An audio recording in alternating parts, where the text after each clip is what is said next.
we're going to start and talk about some things without it. And hopefully when we get, I didn't know we were having this one this morning. I knew we were having one yesterday afternoon. And tomorrow afternoon. And when, we're going to try to compress all we can into an hour, and we end at noon, I guess. So, anybody wants to hang around, I'll be here and try some of this on their own if they can.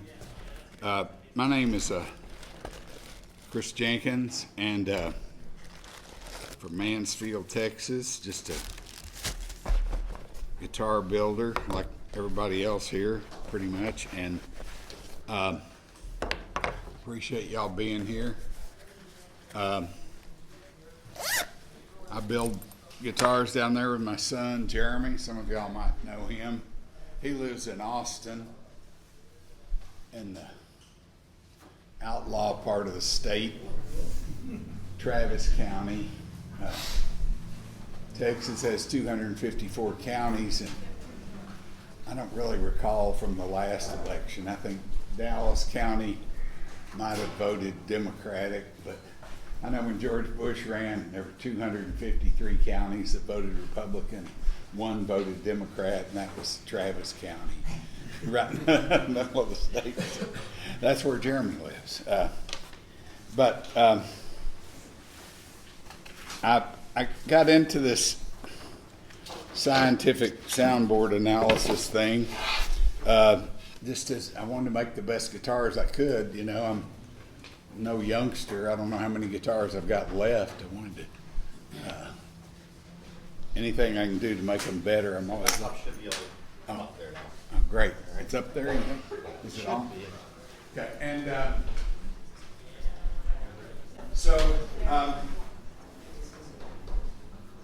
we will a few things we'll probably go into more detail tomorrow, but okay, great. Thank you very much. Very well.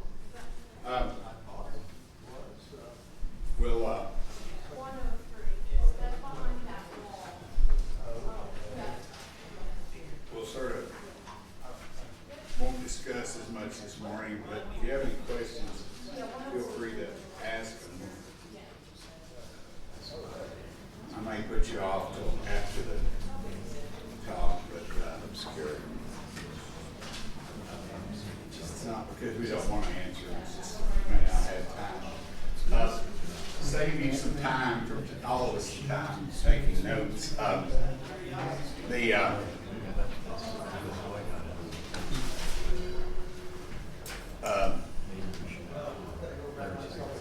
This whole presentation, you want to take a picture of that, will be up on you can go to this URL.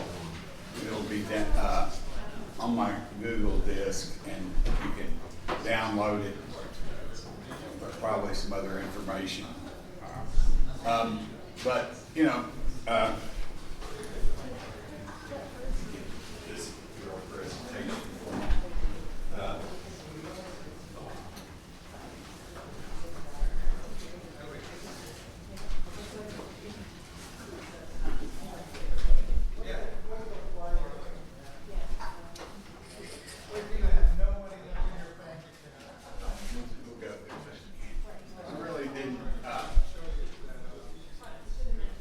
None of this stuff is original. Orchestra instrument builders have probably been doing it 100 years. Sort of new to guitar people. Trevor Gore sort of brought it to guitar builders. He's an engineer, born in England, lives in Australia. You may have seen his book. And I get together with all these people, my son Jeremy, and Italian guitar builder, PhD physicist Simone Bonanome. How's that for an Italian name?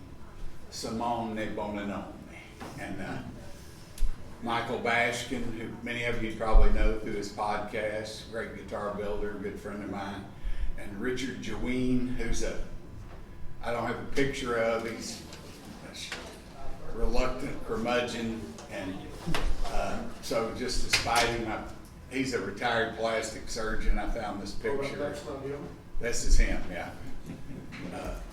This picture of a medieval plague doctor. He's a retired plastic surgeon, like I said.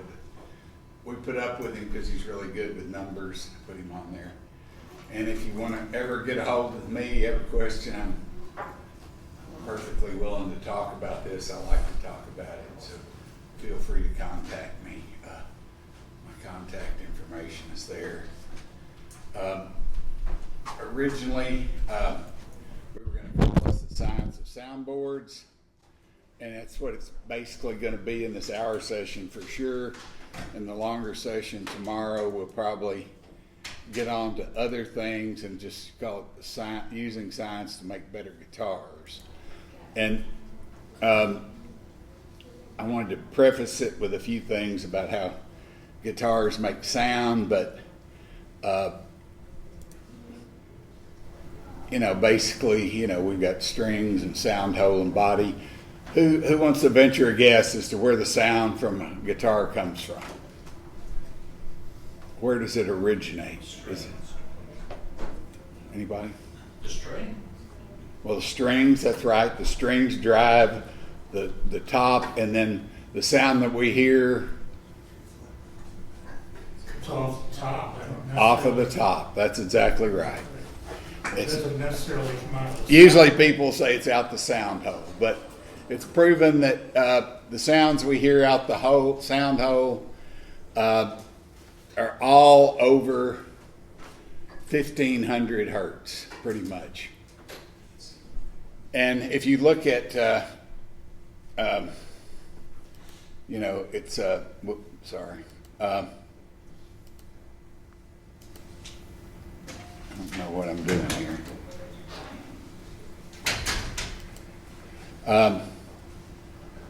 It is off the top, although in certain guitars there's a lot off the back. This is a spectrogram, which we'll talk more about later, but this just maps the sound. This is off a particular guitar of ours, and this first peak is usually off of the, all these are off the top, but the body resonance, these are the resonant frequencies of different vibration modes. But the main vibration mode of all good guitars really is the monopole vibration of the top going up and down. And that's what we hear most. That'll be the highest peak here. On this particular guitar, the second loudest thing we hear is the back moving up and down, in and out. Then we have the cross dipole, the bridge rocking side to side, and then we have the bridge rocking front to back. But there's huge differences in these. This is dBs. So when we change sound 3 dBs, how much have we changed the volume of the sound? 2. In half. We've cut it in half. Chris, how do you know that those peaks correspond with those different parts of the guitars? Well, we know it because we've done Chladni patterns. Okay. Right now, you're just going to take my word for it. Okay. But to me, that's what Chladni patterns are good for. Okay. So you can do a spectrogram and real quickly in about 10 or 15 seconds, and you see where your peaks are. It takes a long time to do all those Chladni patterns, but you can do a spectrogram in just a few seconds. And do those patterns always repeat? But the reason I showed you this is because by the time we're out here to 1,000 or 1,500 hertz, we're down here at minus 120, so we're at a tiny fraction of the amount of sound of the resonant frequency of the top. So I'll just making the point that all the sound is off the top. I just wish I knew how I could get rid of that. Does anybody know? Anybody a Windows expert? Okay. What are you trying to do? All right, I got it. So basically, this is just although it does play a part in sound of the guitar, because in this guitar we saw that the resonant frequency of the back was putting out the second most sound, even though it was way down, probably, 1/8 as much as the top. We do hear it. It's just eye candy. It's pretty, and it makes a difference in the timbre of a guitar, but it's not gonna, make or break it. This is just now we saw this guitar with this high back peak, and here we see a guitar with almost no peak. What's the difference? Well, some guitars aren't made to have any. This is typical of a Taylor guitar, a Martin guitar, a bluegrass guitar. Back's meant to be a reflector and not a vibrator, And just to emphasize that more, this is Gore's quote, you can have beautiful wood from the tree or Brazilian, but and you can't have a good guitar if you don't have a good top. You can have a great guitar, like Torres did, if you make the sides and back out of paper mache. Some people have asked me what percentage of the sound comes from the back. And what you're saying here is that not a lot. Probably everything else combines for about 15%. It gives color, it gives timbre, but it all comes from the top. So, okay, so what I want y'all to chime in. What are good characteristics of a good soundboard? It's stiff. How stiff? Stiff as you can get it? No. Within a certain parameter. Okay. If it's too stiff, you probably make it thinner. All right. Some degree of stiffness. What else? Finish. What? Finish that's put on it. I'm talking about just a raw soundboard. Oh, just a wall wood. If you were picking one out, you went somewhere to pick one out. We're talking about you go to, Revolta or Allied Lutherie. They bring out 50 tops, and you're going to buy 3 or 4 or 5 or 10. How are you going to? What characteristics are you going to look for? Low density. Low density. Okay. How well quartered they are? So quarter song. Yeah. Well Okay. quartered, no run. How they ring when you tap them? Okay. What are you listening for? I listen for a sound that just feels, you take one that's too thick and go dud, dud, dud, and then when you just Okay. right, you can- It needs to ring when you tap it, Yeah. and ring. Would you say as long as possible? Yeah, more or less. Okay. This is a pretty sharp group because you pretty much summed it up. Well, aesthetically pleasing, nobody said that, but if you're trying to sell them, that's pretty important. Or paint it black. Or why do you think Gibson invented the sunburst? Why were those Orville Gibson mandolins? Why did those F5 instruments? Why did they sunburst them? That binding's really hard to put on there. It didn't. All of them didn't look good. So when you put that black up to them, you can hide a lot of sins. But I painted a top black that was just the most wonderful sounding top you ever saw, but had black mold stains in it, but it sounded wonderful. Made a great guitar, but it was never going to look good. Nobody would have ever bought it. It's quarter song. Every 10% off quarter, you lose like 30% of your stiffness. So unless that board's super, super stiff to begin with, and also you lose stability. The top needs to be stable. A good tap tone, when we talk about that, we're talking about damping factor. We want a low damping factor. And that's as good a way to measure damping as anything. Damping, to measure it scientifically, it can be measured, but man, it is difficult. And if you're sitting there at a table somewhere trying to measure them, you don't have time to set up and measure damping factor. It takes forever. What you can measure quickly is density, and you can measure the resonant frequency of a board. And if you can do those things, you can accurately measure scientifically,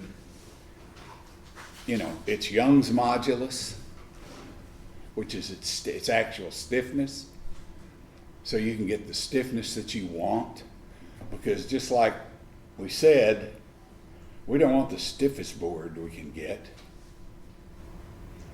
I want the Goldilocks stiffness, which is just the perfect stiffness in between.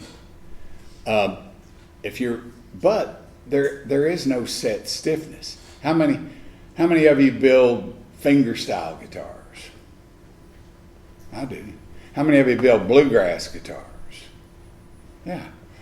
How many of you build all kinds of guitars?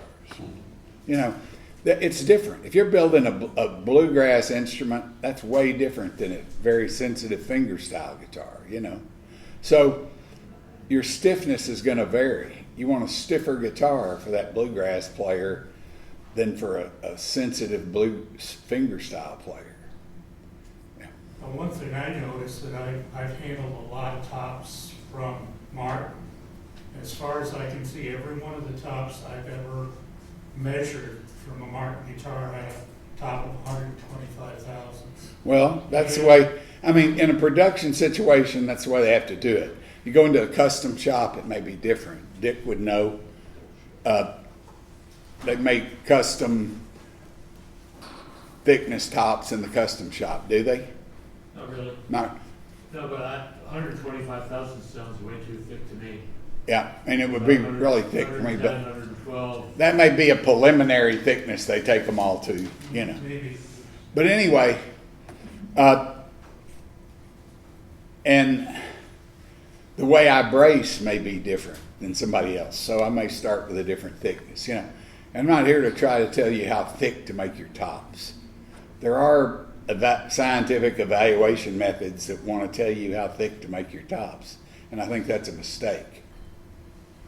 I'm just trying, when I say scientifically evaluate boards, I'm saying evaluate them to pick out the board that has the best potential to produce a loud guitar that can reproduce sound the best, a broad range of harmonics when stimulated by something like strings. And I say potential because the luthier can darn sure screw it up. We know that. We've all probably been guilty of it. But so now we talked about that not too stiff, and we all want it light, and you can't beat light. And if you have to pick one characteristic, it's density. How many have read about Taylor Pacific Tonewood study they did? Taylor spent about $5 million to build a whole bunch of identical guitars. I mean, way out wood down to the fraction of a gram, so that everything about the guitars was identical except the tops. And then they built 5 guitars with very low density, low stiffness, what they considered low density, low stiffness wood. Still stiffer wood than I would ever use on a top, but getting real close to what I would use. And then medium density, low stiffness, medium density, medium stiffness, medium density, high stiffness, and then high density, high stiffness. So they built these 25 guitars. They rented out the world's best sound engineer and world's best anechoic chamber in Germany, had these guitars played all by the same player, the same things. Anyway, kept everything identical, hired 100 different professional listeners. These are orchestra conductors, all these people associated with different kinds of music listen and rate these guitars, and they all rated the same. Which of these guitars, raise your hand if you think it was the high density, high stiffness, medium density, high stiffness, medium density, medium stiffness. Medium density, we got one for medium density, medium stiffness. Medium density, low stiffness. 1, 2. Low density, low stiffness. That was the one. Low density, low stiffness. And then they brought them back and to Taylor, and Andy listened to them, and he picked low density, low stiffness. So, but keep in mind, these are not floppy tops. Yes, Roger? Where is this article available to read? It's there was a summary of it in the Fretboard Journal. Okay. I can't say which issue, but Okay. it's online. You can look it up. And that's the way to do it, because it's pretty, the scientific version will bog you down a little bit. Anyway, so for those of you that are biblical scholars, from Luthier's Bible, 1313. And now these three remain: elasticity, damping, and density. And the greatest of these is density. All these are important, but if you're going to pick top, if you have an opportunity to go through some tops and you only have the opportunity to weigh and measure them, pick the ones with the lowest density. You know, everything else being equal, quarter sawn, pretty.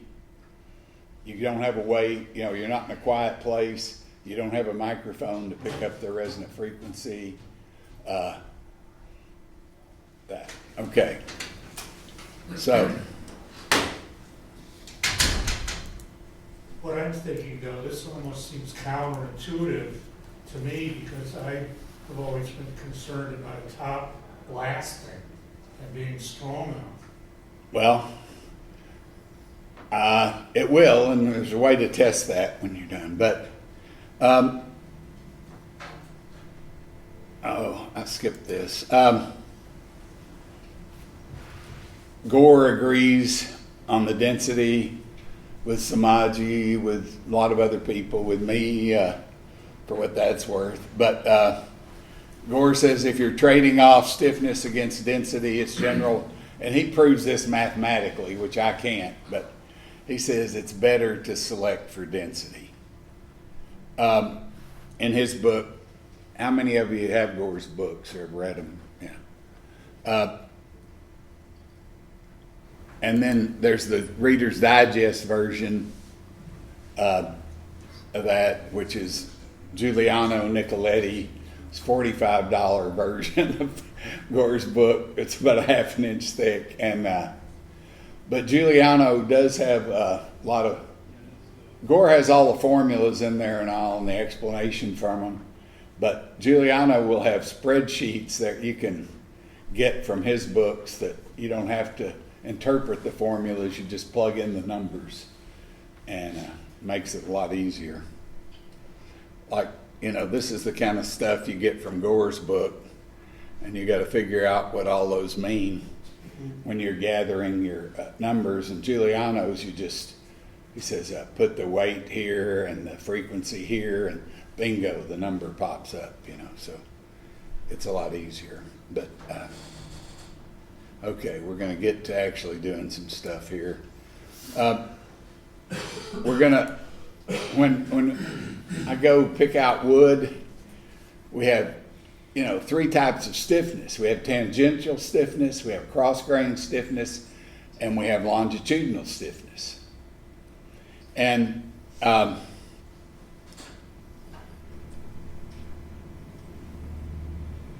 if you rank these as far as importance, longitudinal stiffness is what really counts. Of course, that's where the string pull is.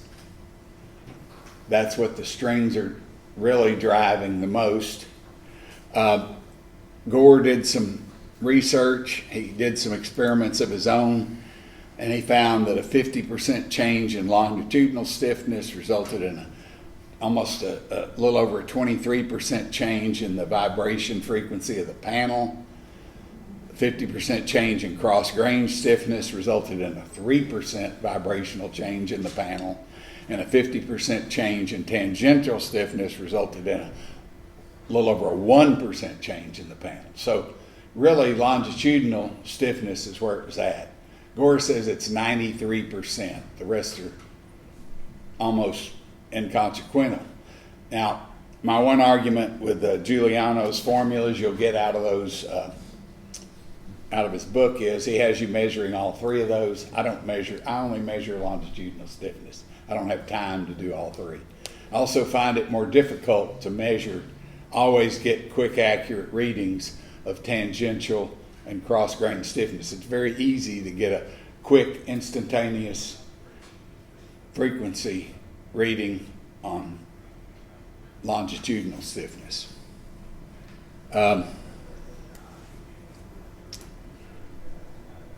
So we talked about how stiff already we wanted it to be. Oh, one other thing I wanted to mention, like two common bracing patterns. We've got X bracing, and this is Gore's falcate bracing. But both of them sort of naturally correct for any problems with cross-grain or tangential stiffness, you know. If you've got a real floppy cross-grain or tangential top, I just don't think it matters much. I've never worried about it. And so I'm going to skip over this. How stiff do we want it to be? Now, Gore tested a lot of tops. Tops are like people. You go to generalizing about groups of people, and it really doesn't matter when you pick up that one board or you talk to that one person.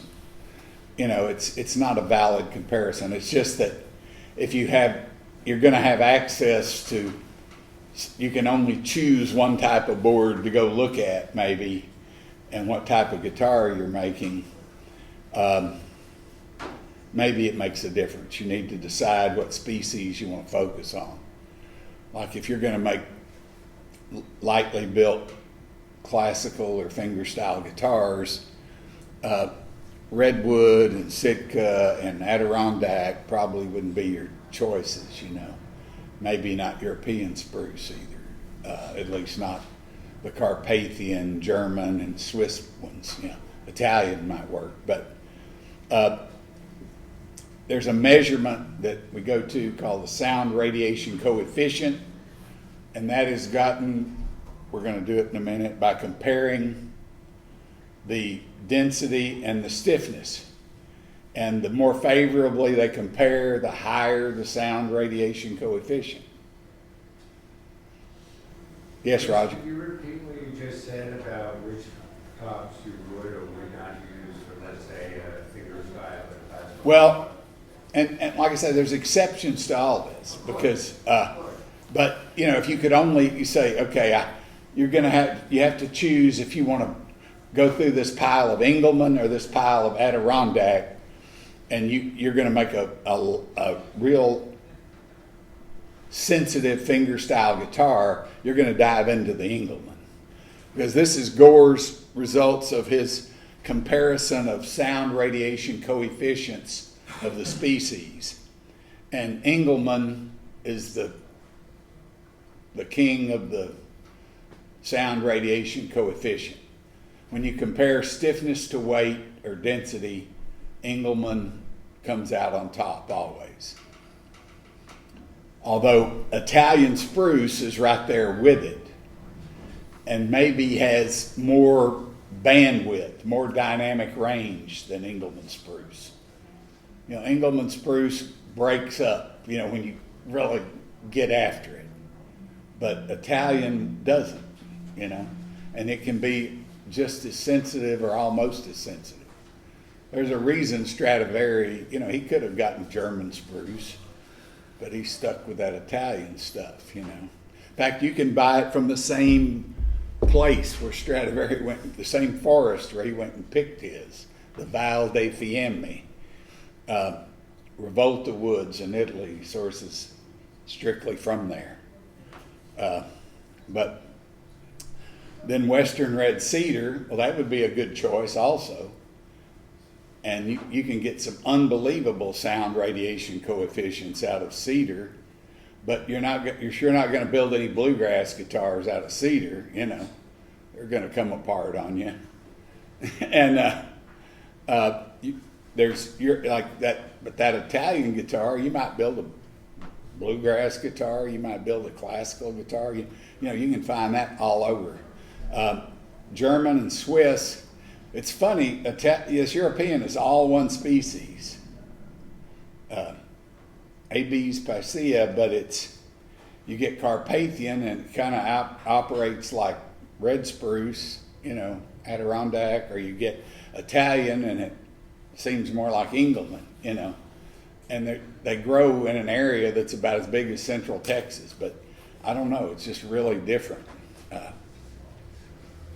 But something I like to point out is what's DAL on the list? Dead ass last. Redwood. That's not to say there's no good redwood tops, but you got to look for them really hard. It is the heavy, most dense wood with the least stiffness, and it will split apart on you. If it's not perfectly quartered, I've heard very accurate tales of redwood guitars that had a little bit of run out in the top, hanging in a showroom, and the bridge just flying off, nobody near them. Not because it came unglued, but because the top came apart. So, does Martin make any redwood top guitar? Taylor doesn't either. Collings doesn't either. Taylor might make some. I didn't mean to say. I mean, Collings won't make a redwood guitar. So that should tell everybody something. Loud makes a lot of redwood tops. Yeah, they do. Yeah.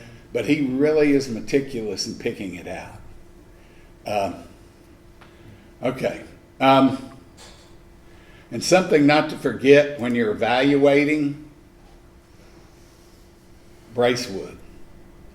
It's not going to do any good to go to all this trouble to pick out and evaluate to get a really great top that matches the specs you want, and then put bracewood on there that's so floppy or so stiff that it negates whatever you did. So evaluate the bracewood also. It needs to match the top. All right, I'm going to we'll just jump right to testing a top. All this is in there. We use software called Room Equalization Wizard. It's free. Can you repeat the name? Room, it's called if you search for REW acoustic software, it'll come right up. It's free software, and it's really nice. And the setup for it is, it's in Giuliano's book, but I tell you what, I will put it on that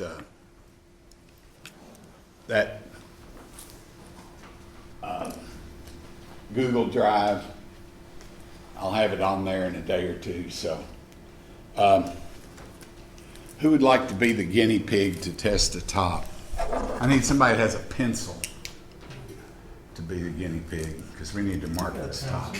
I've got a pencil. Okay, you can be the man.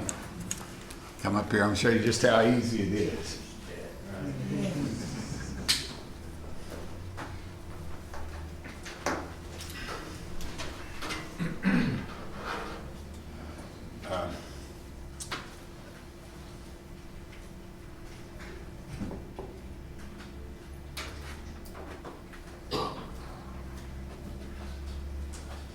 Is my part straight? Doesn't matter. Okay.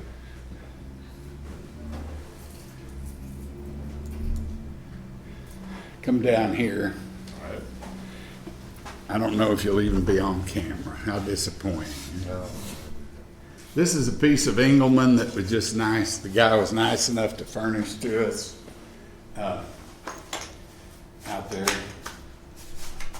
And we need here's our tape measure and our calipers. And show you just what we're gonna do. We'll find out about this board. This is really so easy, it'll scare you. All right, hang on to that. We'll measure it.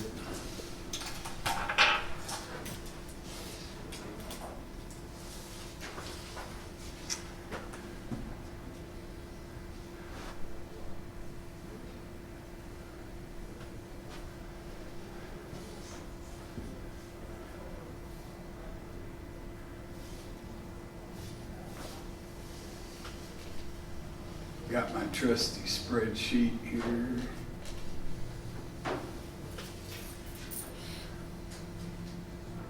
I'm just gonna put E for Engelmann.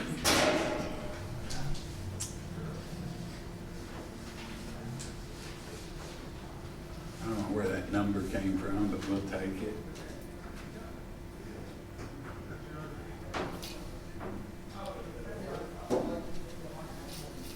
All right, let's put it on the scale.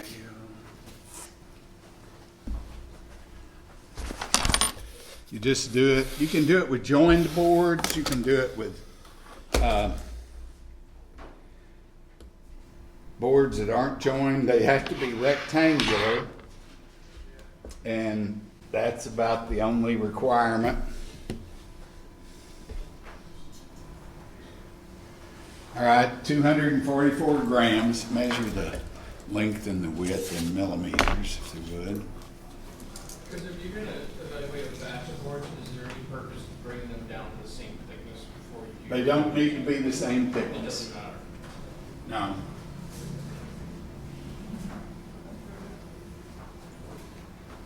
What's the length? 60 millimeters. 60 even? Just a hair. 600, you mean? Yes. Well, we want exact. So 603, I'd say. We have to, we're doing scientific research here now. We need to do 24.3. 243, okay, millimeters. Now we're gonna do the thickness, and side 2 of the spreadsheet, it'll average. We're gonna take the thickness in 6 places. In millimeters. We're gonna measure each end. It's 4.84, do it like that, and then go 2 down each side, and then at the other end. 4.84. 4.91.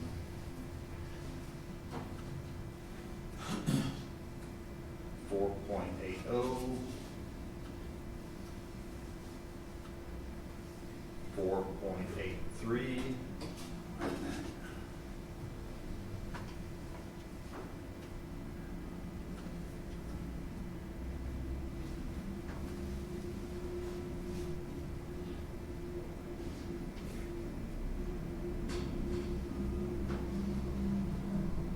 Ready for that? Okay. Yeah. 5.0.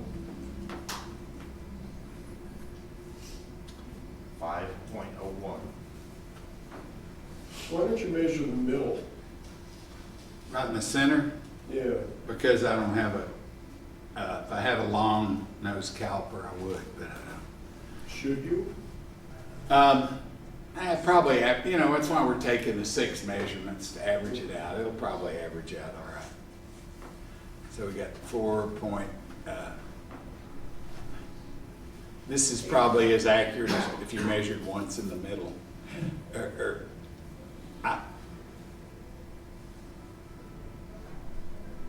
We're just gonna call that 4.9.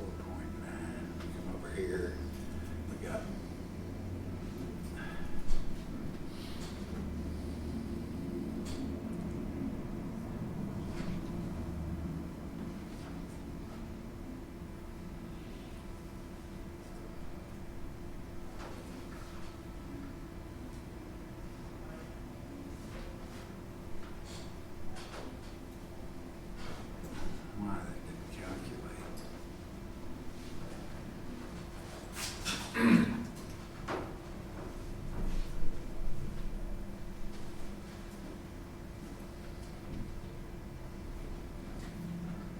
you need the dimensions in meters, not millimeters.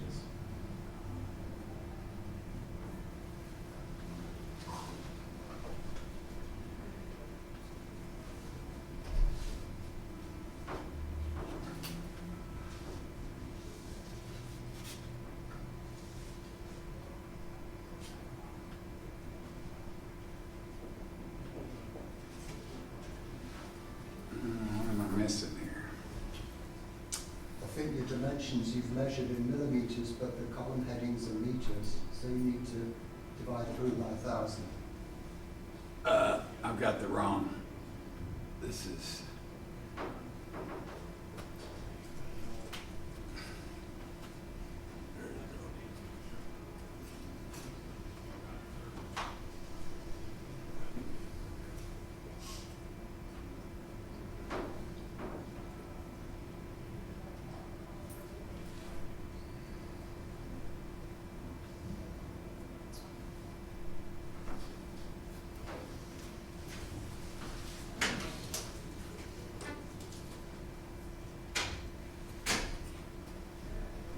Okay, sorry. Okay, so we've got our density. This is a pretty light board.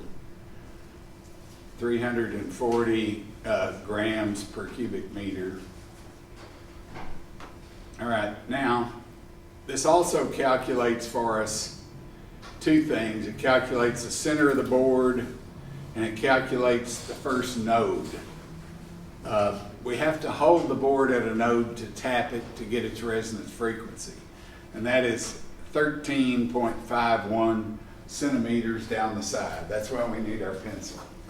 Okay.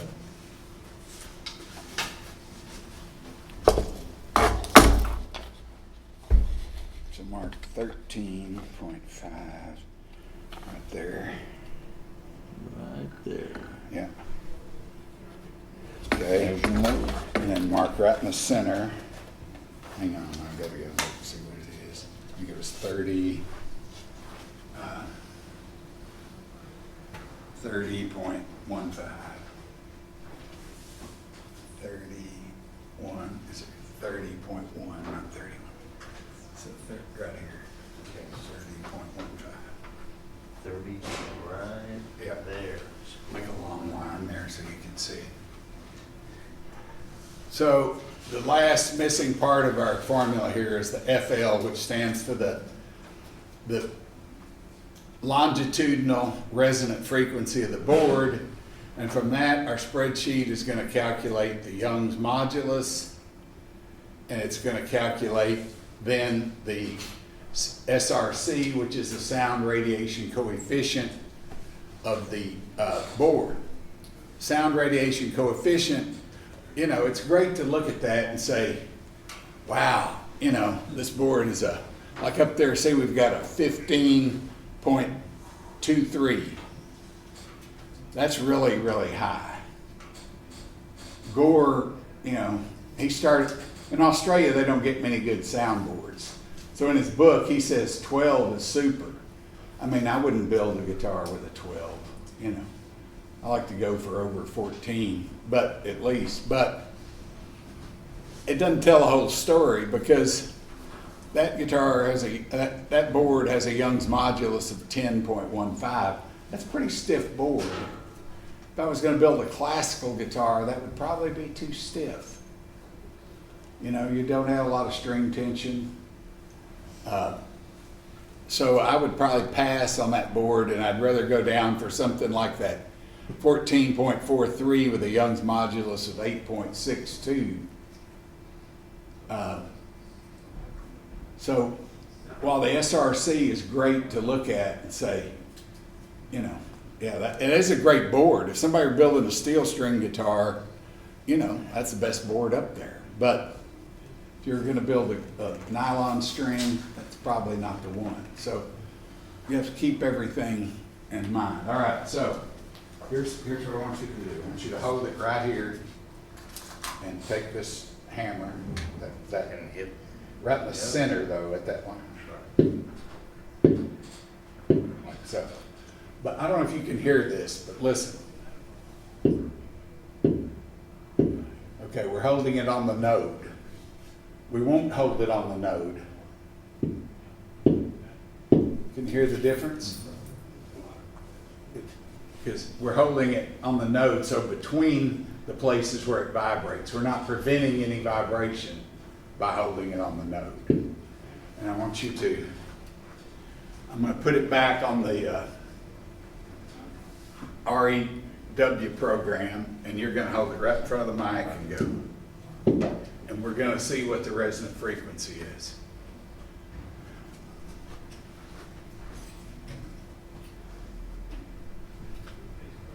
Wait just a second. And I want you to just keep hitting it until I tell you to stop. But wait till I tell you to start. And let's try to keep it as quiet as we can.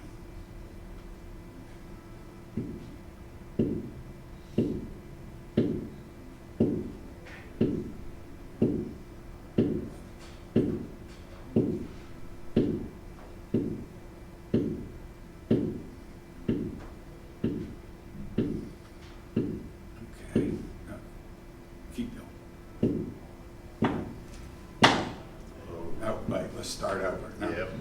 We That just, hit the, yeah, we just want that one surface. Let's start up. Wait, till I give you the word. All right, you ready?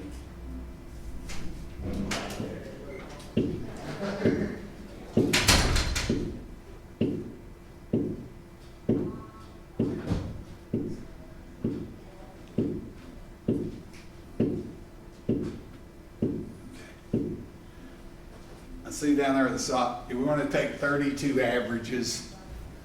You can see there the software kept up with it for us and said 32 averages. See the highest peak? It's really simple.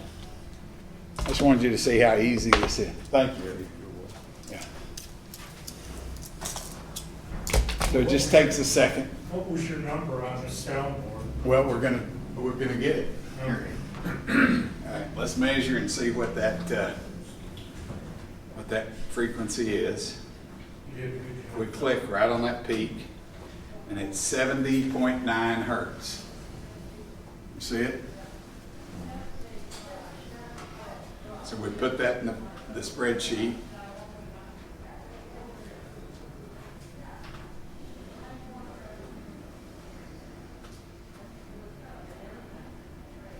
It's a pretty good board.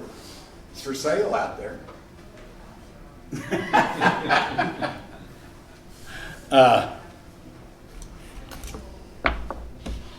It's you know, I like boards between 8.5 and 10.5 Young's modulus, and as high SRC as I can get in light. It's really light.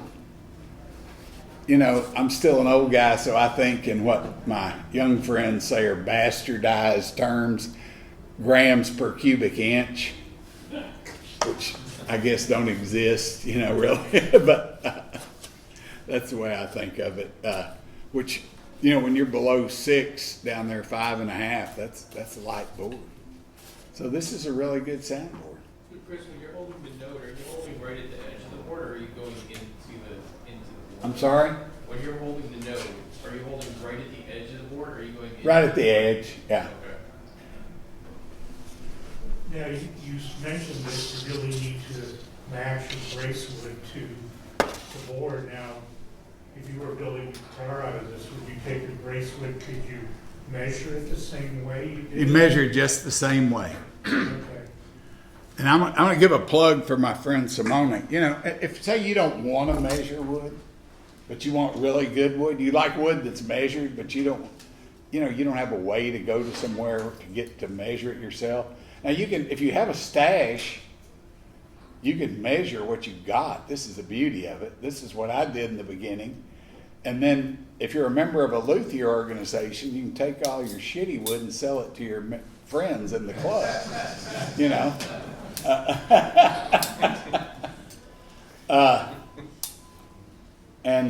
Yeah, it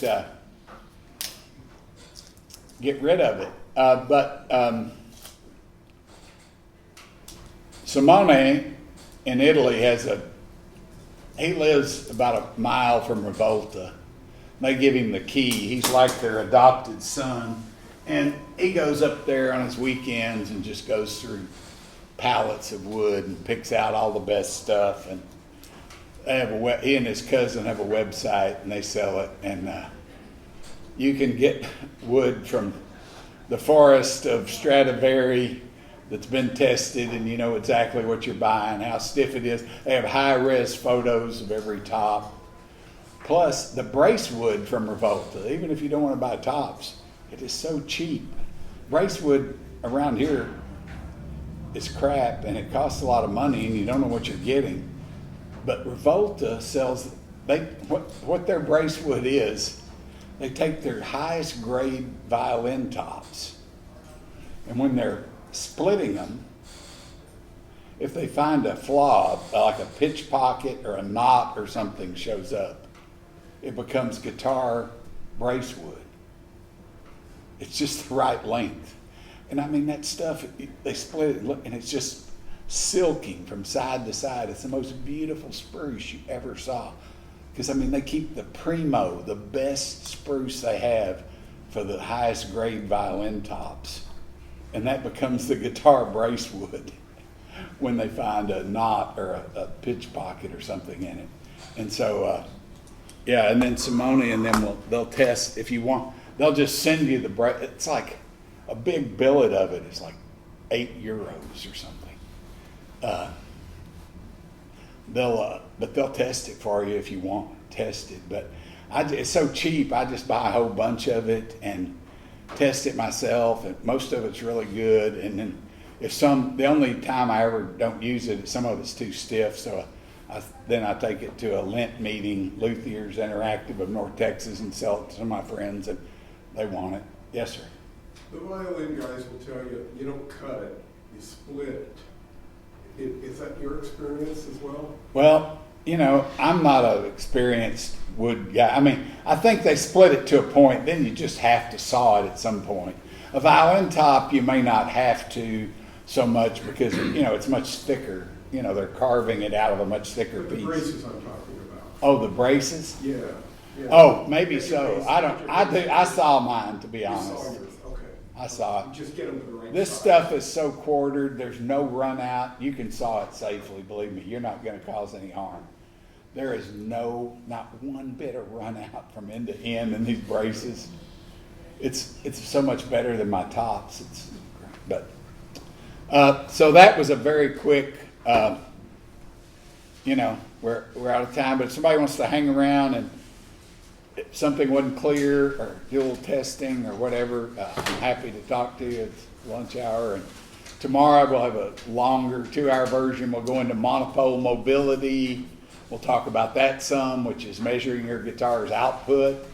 We'll talk about the stability of your guitar, how to measure that, how to know whether your guitar is going to be stable or not. What time is that? A few other things, but in an hour, I'm sorry, that's the best we could. 2 to 4, yeah. But thank you for coming, and I hope it wasn't too rushed or